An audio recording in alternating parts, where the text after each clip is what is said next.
Vanessa, premier épisode. Je suis née en 1972, le 21 septembre. 3, 2, 1. Je suis blonde, je fais 1m72, les yeux bleus. Mon métier, c'est de fuir la réalité et je suis monteuse. Et ton caractère ? Un peu trop gentille. J'essaye d'être un peu méchante, j'apprends à dire non.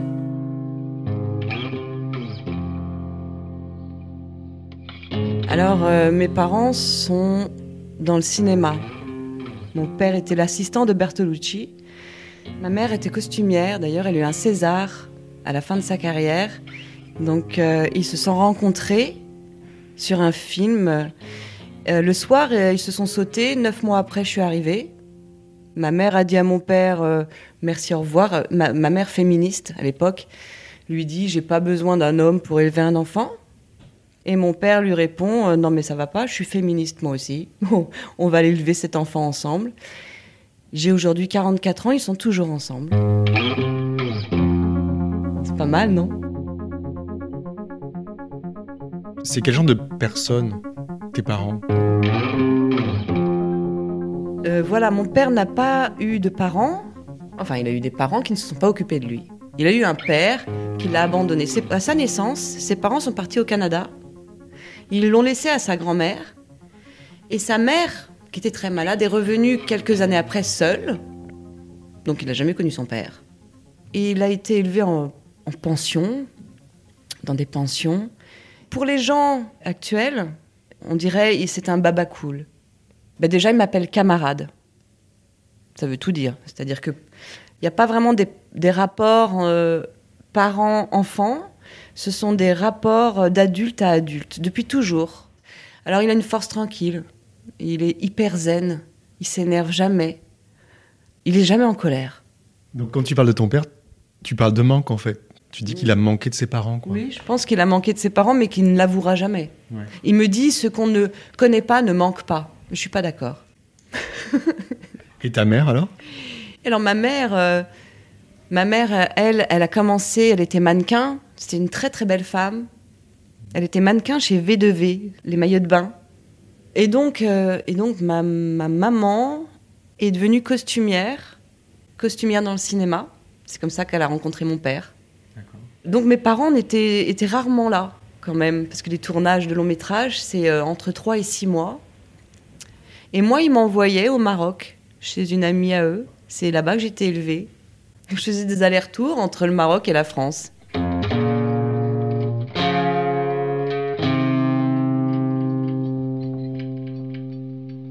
Il y a aussi quelque chose de surprenant, c'est qu'ils avaient décidé que j'avais pas besoin d'aller à l'école. Ma mère pensait qu'elle pourrait me faire l'école elle-même quand elle est là. Et un jour, donc c'était au Maroc, j'avais 4 ou 5 ans, c'est un âge où normalement on a commencé l'école. Moi, j'y allais pas. Et un jour, un matin, ma mère me cherche partout. On était dans la banlieue d'Essaouira à ce moment-là, dans un petit village. Elle me cherche, elle me trouve pas. Pas trop inquiète, de toute façon, c'est la campagne. Elle m'a retrouvée à l'école coranique. J'avais suivi les enfants, moi. Je voulais aller à l'école comme tout le monde. Tu te souviens de ça ? Oui. Je m'en souviens très très bien. Ils m'ont mis dans une pièce avec un tableau, des craies. Ils m'ont laissé et je me sentais bien. J'avais l'impression d'être un enfant normal.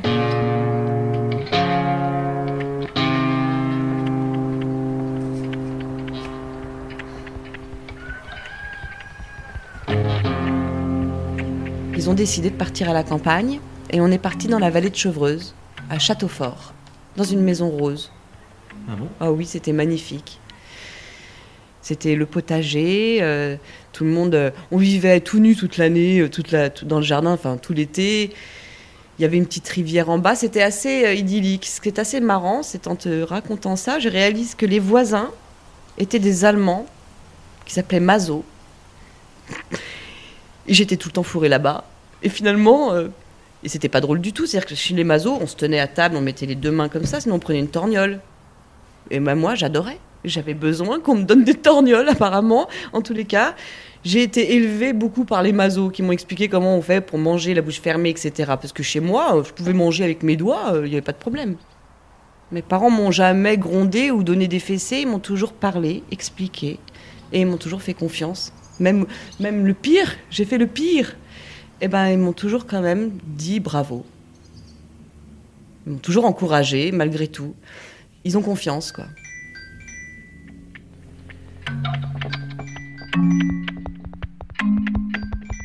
Désolée. Allô ? Ouais. Ça va et toi ? Ouais, ça va. Je suis en train de faire, tu sais, un interview, là. Je suis chez un ami qui fait on fait un petit travail d'interview sur ma vie. Tu peux me rappeler un peu plus tard ?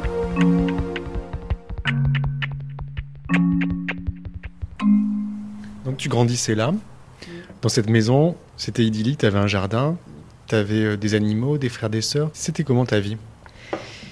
J'avais des poules, j'avais une chèvre, c'était ma chèvre, ça s'appelait Campanule. J'avais, oui c'est ça, mes poules, j'allais chercher mes œufs. Et puis un jour, ma mère est tombée enceinte de mon petit frère. Donc j'ai un petit frère qui est né en 78. T'étais quel genre de petite fille alors ? T'avais quel caractère toi ? Moi j'étais un ange. Ouais. Ouais. J'étais dans l'imaginaire. Tu me poses dans un coin, 10 heures après tu reviens, je suis au même endroit, j'ai pas bougé. Et je peux rêver, tu me donnes juste une feuille, une petite feuille d'arbre, et je peux jouer avec cette feuille d'arbre pendant 10 heures, quoi. Tu pensais à quoi ?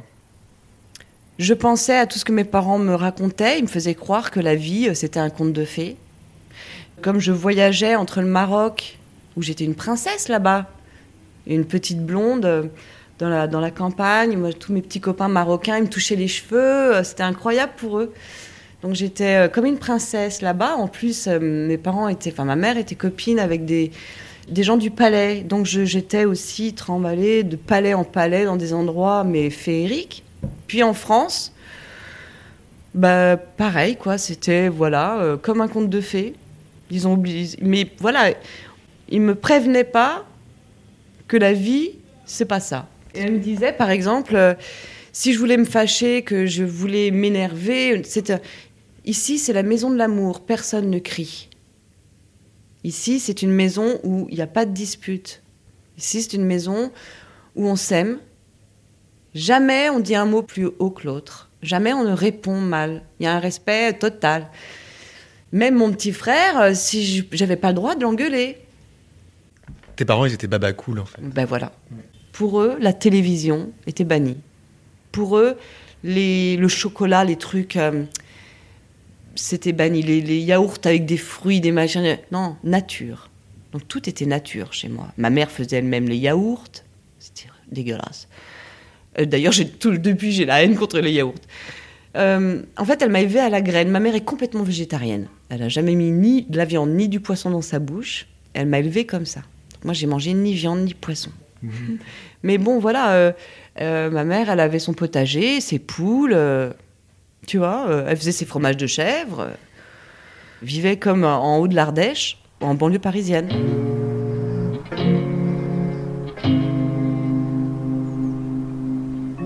C'est comme si tu avais été vraiment un peu protégé du monde extérieur, coupé quoi. Tu as été coupé du monde extérieur. Je vis en communauté un peu. C'est-à-dire que dans ma maison, tout va bien, mais dès que je sortais, ça ne correspondait plus du tout à ce qu'on m'apprenait, quoi. J'étais un peu perdue. Donc tu n'allais pas à l'école ? Non. Tu rencontrais peu d'enfants de ton âge finalement ? Est-ce qu'à un moment tu t'es rendu compte que le monde était violent ou pas du tout ? Non, je rencontrais beaucoup d'amis toxicos de mes parents qui venaient à la campagne pour décrocher. Décrocher de quoi ? De la drogue, en général, surtout de l'héroïne et l'opium à l'époque. Donc je me souviens de beaucoup de gens malades qui passaient par là et que ma mère épongeait parce qu'ils transpiraient beaucoup. Elle me disait « mais t'inquiète pas, il est malade ». Puis après, hop, les gens allaient mieux, ils repartaient à Paris. Mais c'était quand même un endroit où les gens passaient pour aller mieux. Moi, je voyais tout. Ils m'ont jamais rien caché.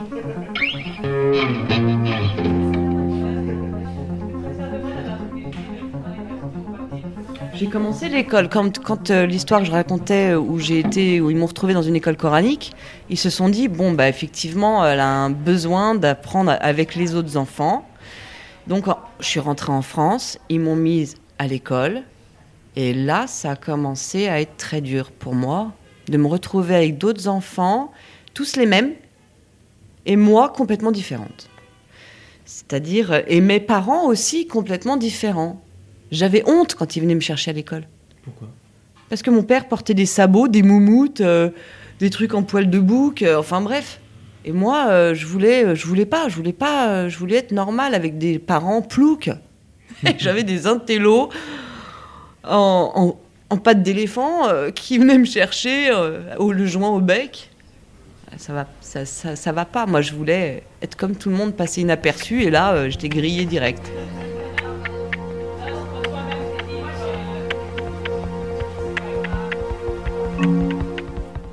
Comment tu te projetais alors à l'époque Alors, mon premier métier, je voulais être femme de ménage pour pouvoir fouiller chez les gens. Ensuite, j'ai voulu être boulangère parce que j'avais une copine qui s'appelait Sandrine. Ses parents étaient boulangers et je l'enviais, je la jalousais. Et quand on me demandait « Tu t'appelles comment ?» je disais « Sandrine ». Parce que je voulais être la fille du boulanger, quoi. C'était pour moi le délire. J'adorais aller chez elle. Ça sentait bon, les croissants et tout. Et ses parents étaient là. Ils travaillaient dans leur maison. Ils avaient la boulangerie en dessous de la maison. C'était magique. Je trouvais ça génial. Moi, mes parents n'étaient jamais là. Mais bon. Donc ça, c'était jusqu'à l'âge d'au moins 7-8 ans. C'était mes métiers que je voulais faire. Après, j'ai voulu être comédienne pendant des années et des années. Je pense que j'avais besoin d'une psychothérapie. J'avais besoin de voir un psy. Oui, je pense que j'avais besoin de parler. J'avais besoin d'une psychothérapie. C'est-à-dire que j'ai quand même, à 13 ans, vécu ce truc. On a fait comme si de rien n'était. À suivre.